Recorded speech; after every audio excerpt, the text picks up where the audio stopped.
kind of wish that I had had somebody who had, it's like, I am the person that 10 years ago I wished I had.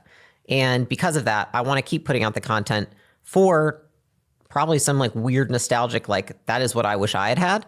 And I would like to be that for other people, whether it be true or not. It is something that motivates me a lot to think about. And when I'm talking to people in a lot of my content, that's who I'm thinking about, is like me 10, 15 years ago, what would have been helpful for me? What would have been content I would have wanted to watch and that would have made my life better?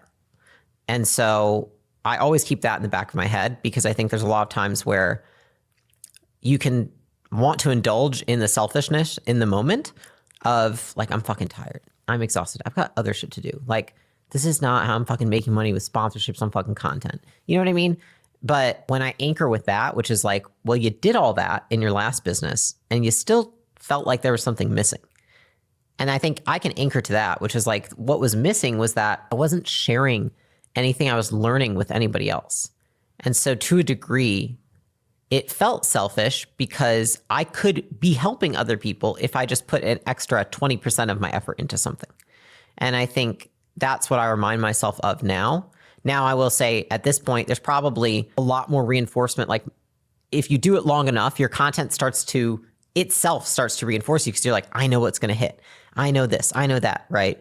But for the first couple of years, did not feel that way at all, you know? And I think there's still times when it doesn't, but I think that's what got me through it for the most part, is just remembering why you started and having that reminder, because I think that's who I talk to in most of the content. So you personally don't need sponsorships. You don't need AdSense.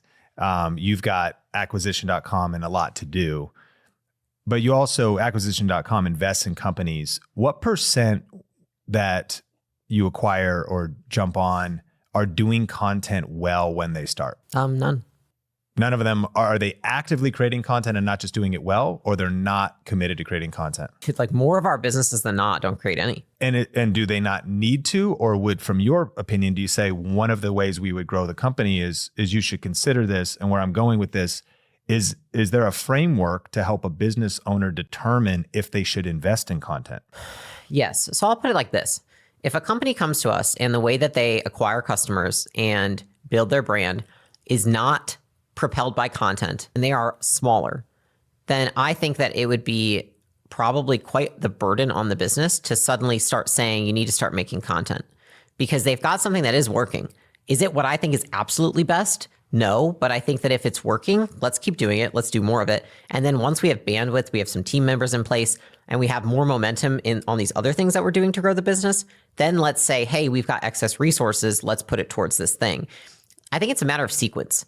If somebody starts a business and it's working really well and they're not making content, I think that trying to stretch yourself 50-50 between two things when you have no help is probably not the best idea, regardless if it's content or something else. And so for me, it's more of a matter of sequence of like, okay, once we have excess resources and we have excess time and we have skill on the team to take over these other things that do work well so that they can maintain those things, and if not even just grow them, then I would say, let's look at adding in content. And so I also think that to that degree, I'd think through, well, what kind of content? Is it content around the company? Because I would say that like two of our brick and mortar chains, for example, the founders don't make content, but we make content around the brand, right, of the chain.